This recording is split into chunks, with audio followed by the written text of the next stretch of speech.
Rishabh unmute करो। Good evening sir. नमस्कार।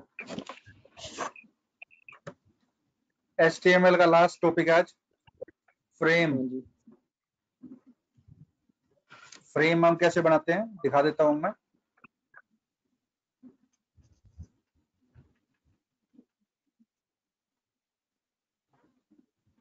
Frame का यूज क्यों किया जाता है? फ्रेम का फायदा यह है कि आप एक से ज्यादा वेब पेज को एक ही फाइल के अंदर अटैच कर सकते हैं। एक ही फाइल के अंदर एक से ज्यादा वेब पेज को आप रख सकते हैं।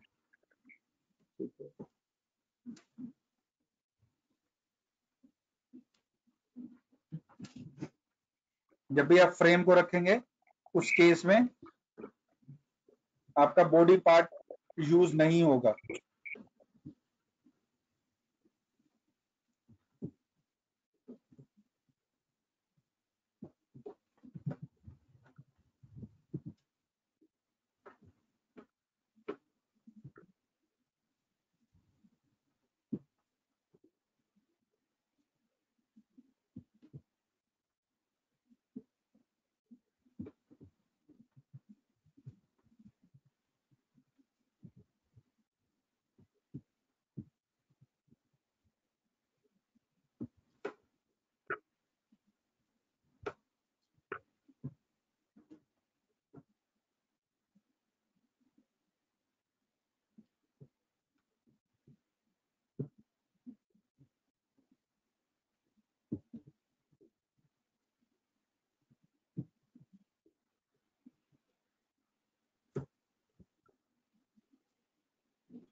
ये दो बना दिए मैंने,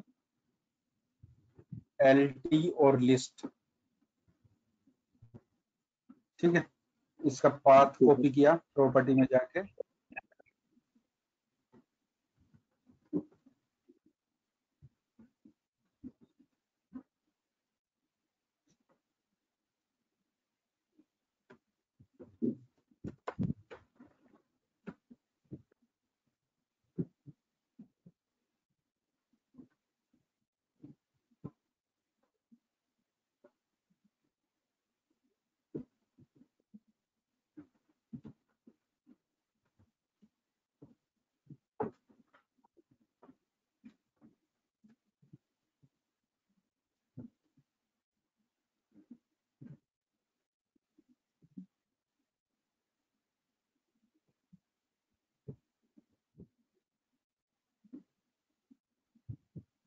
WAL के अंदर इसको सेव कर दिया।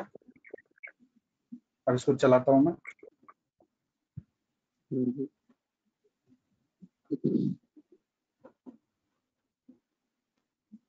ये दो पार्ट हो गए हैं, पहला 50% और दूसरा 50%।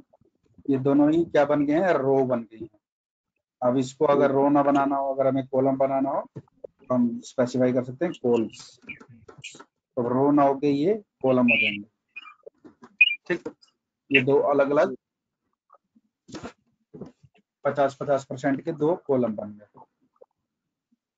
इसको नोट कर लो।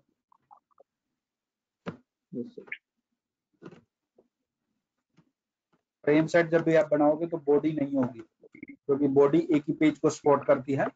जहाँ फ्रेम सेट एक से ज्यादा पेज बनाने के लिए यूज होता है, और उसमें आपका बॉडी यूज नहीं हो। दो अलग अलग फ्रेम, 3-4 कितने भी फ्रेम बनाने हो, बस परसेंटेज बदलते जाओ तो वो उसी अकॉर्डिंग चल जाएगा। अब जैसे ये 50-50 के दो बने हैं, मैं इसको 3 बना देता हूँ, 30, 40 और एक बना दिया 30। एक कॉपी और कर देता हूँ मैं इसमें।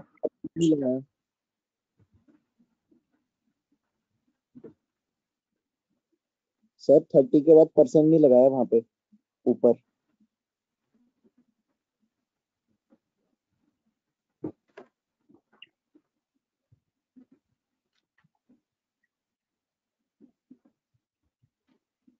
कितने भी बनाने हो बना सकते हैं। सर अगर हमें दोनों बनाने हो, रो और कॉलम, जैसे 6 का कर दें और यहाँ पे कॉलम आगे लगा दें, मतलब हाँ रोज बना लगा दो। दें। और हाँ बना दो। जैसे हमने ये बनाया 30, 40, 30। अब ये जो बीच का 40 है, इसके दो पार्ट में कर देता हूँ, वो मैं रो में बना दूंगा उसको। ये पहले वाला 30 के लिए है। अब दूसरा जो हमारा है, 40 के दो पार्ट करूंगा। सिलेक्ट किया, कॉपी, और ये कर दिया पेस्ट।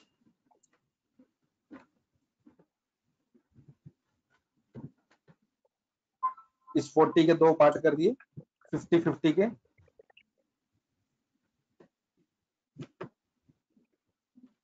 ठीक है, ये दो हो गए आपके 50-50 के पार्ट। ठीक है, ये फ्रेम सेट एक और क्लोज करना पड़ेगा।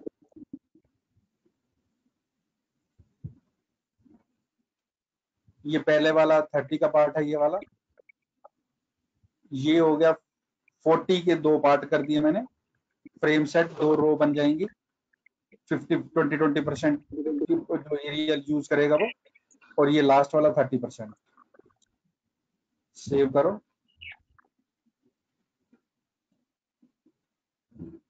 ये 30%, ये पूरा एरिया 40 का आधा 50 ऊपर 50 नीचे, ये रो है, ये बाकी कॉलम है। अब इसमें 3 कॉलम है और 2 रो है। ऐसे ही कितने भी बना सकते हैं, बट इसके अंदर आपको बॉडी नहीं लेनी है, बॉडी यूज नहीं है।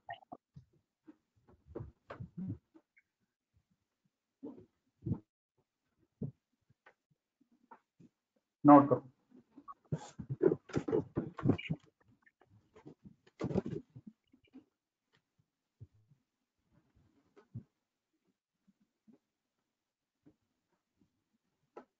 सर इसके अंदर 2 अलग अलग फाइल अटैच हो रखी है ना? हाँ, 2 अलग अलग फाइल हैं। एक list.html है, एक lt.html है। आप कोई कितनी भी फाइल अटैच कर सकते हो, उनका नाम यहाँ पे ऐड करते जाओ। तो फिर जब हम इस वाली फाइल में जो डाटा चेंज करेंगे वो वेबसाइट पे चेंज होगा? हाँ वैसे ही।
कर लिया सर।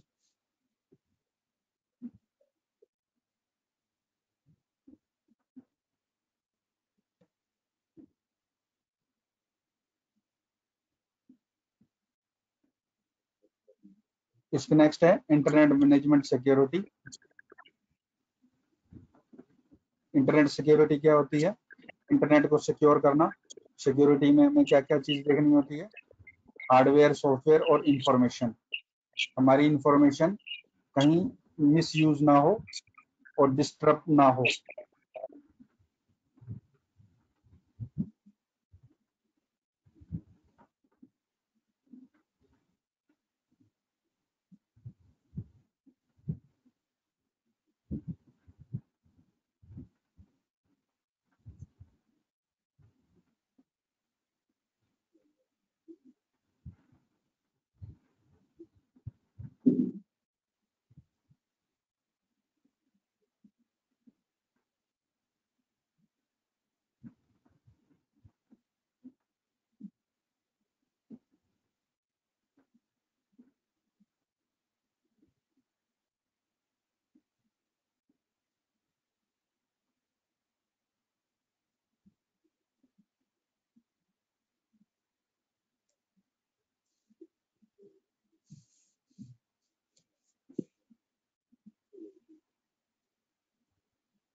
लॉकडाउन के बाद आखिर हरियाणा सरकार ने हरियाणा रोडवेज को चलाने का फैसला किया।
यस सर, आगे।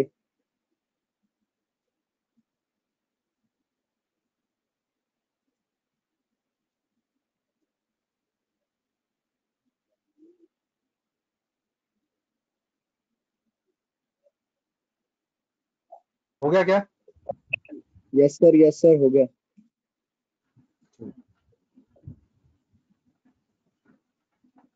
अब नेटवर्क के केस में क्या क्या प्रॉब्लम आ सकती हैं? कोई डाटा को अनऑथराइज एक्सेस कर ले, मिस यूज कर ले, मॉडिफाई कर दे, डिनायल ऑफ सर्विस कर दे, आइडेंटिटी को गड़बड़ कर दे, प्रॉब्लम जनरेट कर दे, रिजेक्ट कर दे। डिनाइल ऑफ सर्विस क्या होती है? आपने कोई सर्विस ली हुई है और उसका आप यूज नहीं कर पा रहे हैं, वो होगा डिनाइड ऑफ सर्विस। जैसे मान के चलो आपने इंटरनेट की फैसिलिटी ली है और आपको प्रॉपरली इंटरनेट नहीं मिल रहा, वो किस कारण से हो सकता है? जैसे मान के चलो आपका यूजर आईडी पासवर्ड कोई और यूज कर रहा है और आपका पूरा इंटरनेट खत्म कर दिया है उसने, तो ये डिनाइल ऑफ सर्विस है।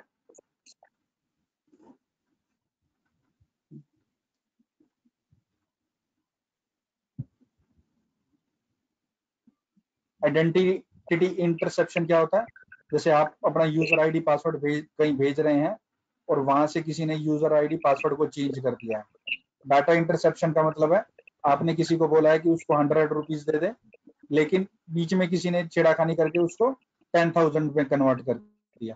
तो इसमें डाटा के इंटरसेप्ट मतलब लॉस होना, जो डाटा भेज रहा है उसका डाटा लॉस्ट हो रहा है।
हो गया सर।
हो गया? Yes sir.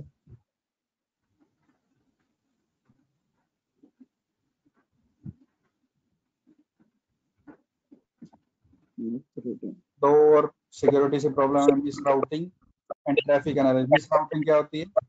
आपका मैसेज भेजना किसी और को है, किसी और को चला गया। और ट्रैफिक एनालाइज मतलब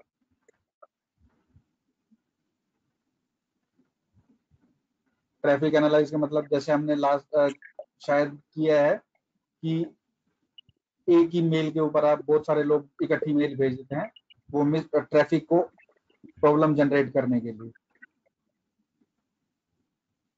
हाँ जी। इसके नेक्स्ट है फायरवॉल। फायरवॉल किस लिए यूज करते हैं? जो भी आपके सिस्टम के ऊपर कोई डाटा आ रहा है या आपके सिस्टम से कोई डाटा जा रहा है, उसको वो चेक करेगा। फायरवॉल क्या होता है? राउटर के अंदर एक सॉफ्टवेयर अटैच कर दिया जाता है और वो ये चेक करता है कि कौन सा डाटा आपका आपका जा रहा है और कौन सा डाटा आ रहा है। उसी के अकॉर्डिंग आप उसको कंट्रोल कर सकते हो कि ये डाटा यहाँ से ना जाए और ना ही ऐसा अननेसेसरी डाटा एंटर करे। मेनली फायरवॉल का यूज मॉनिटर करने के लिए करते हैं कि कौन सा डाटा आपका इनकमिंग हो रहा है और कौन सा डाटा आपका आउटगोइंग जा रहा है। नोट कर लो।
कर लिया सर।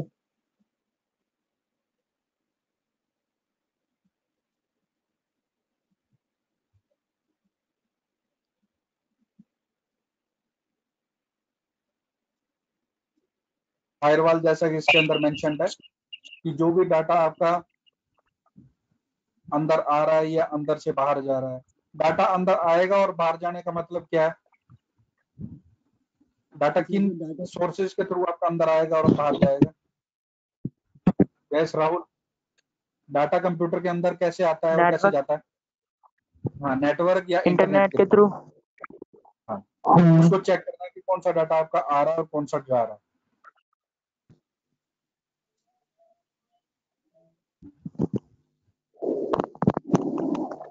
इसके थ्रू आप ब्लॉक कर सकते हैं। फायरवॉल अगर आपको ओपन करना हो, किसी भी कंप्यूटर का फायरवॉल अगर आपको ओपन करना हो, तो स्टार्ट पे जाके आप सिंपल फायरवॉल लिख दीजिए,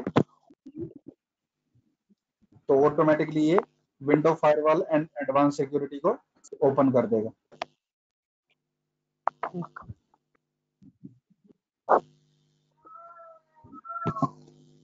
ये आपका है, ये इनबाउंड और आउटबाउंड रूल यहाँ पर आप स्पेसिफाई कर सकते हैं। यहाँ से अगर आप देखना चाहें तो देख सकते हैं कि किन किन चीजों को इनबाउंड में अलाउ किया गया है। जैसे एनी डेस्क यस है, अगर आप यहाँ पर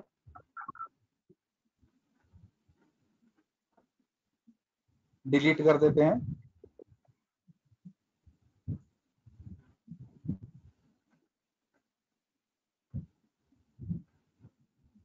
अनेबल को अगर आपने हटा दिया, तो इसका मतलब ये क्या हो गया? डिसेबल हो गया। तो डिसेबल होने पर एनी डेस्क से रिलेटेड एंट्री काम नहीं करेगी। ऐसे ही आप अनेबल या डिसेबल कर सकते हैं। यहाँ पे जितने भी, जैसे अगर आपको क्रोम को ब्लॉक करना हो, क्रोम पे क्लिक करो और इसको अनेबल या डिसेबल जो भी करना हो वो कर सकते हैं।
हो गया? Yes sir, yes sir.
Firewall system कैसा होना चाहिए ये स्पेसिफाई कर रहा है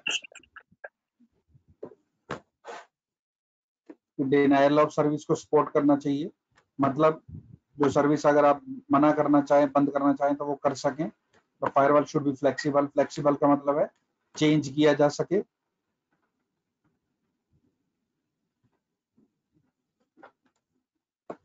the firewall should be advance authentication measure, authentication को अलाउ कर सके, लाइक यूजर आईडी पासवर्ड को चेक कर सके।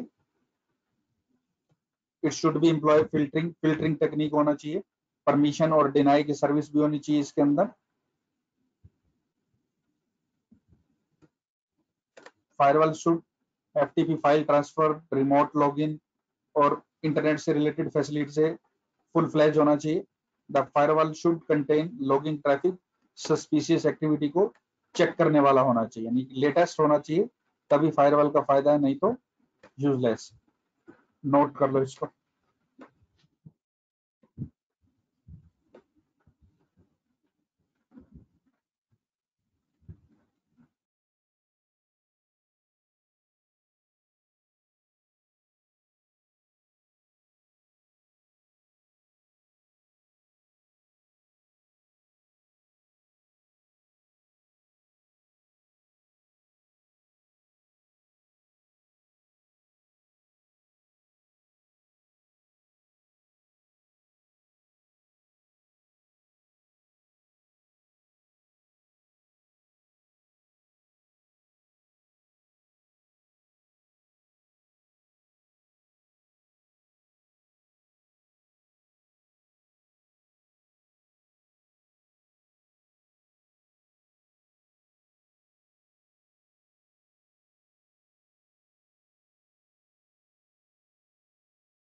टाइप ऑफ फायरवॉल,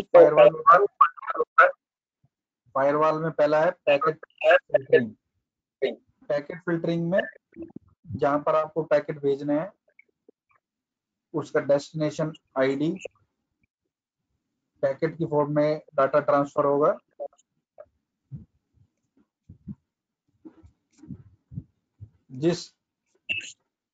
जो पैकेट आपको भेजने हैं उसमें परमिशन और डिनाई स्पेसिफाई कर सकते हो आप।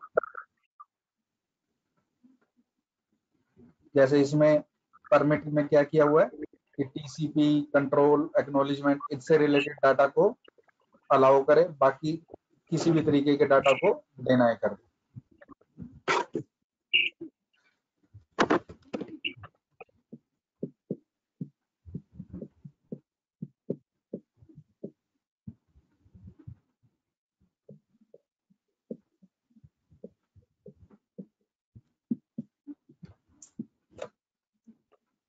नेक्स्ट है आपका एप्लीकेशन लेवल।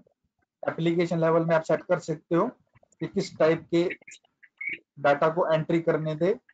जैसे आप एप्लीकेशन लेवल पे क्या क्या वर्किंग होती है, file transfer, HTTP, domain name, telnet, HTTP, HTTPS, NM, SNMP. किसी को भी आप ब्लॉक करना चाहें तो ब्लॉक कर सकते हैं कि ना तो आए ना ही जाए। जो आपको ब्लॉक करना हो ब्लॉक किया जा सकता है।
इसके नेक्स्ट है प्रॉक्सी फायरवॉल।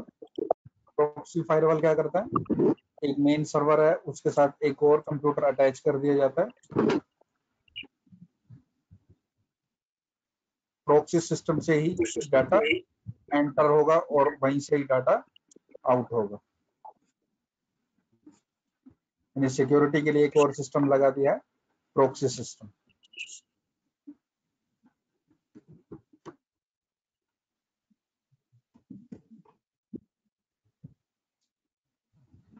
प्रॉक्सी सिस्टम एक मिरर की तरह काम करेगा, जो भी डाटा आएगा या जाएगा वो प्रॉक्सी सर्वर चेक करेगा, सर्वर का उससे कोई लेना देना नहीं होगा, सर्वर के पास प्रॉक्सी सर्वर से ही डाटा आएगा और वहीं से ही डाटा जाएगा।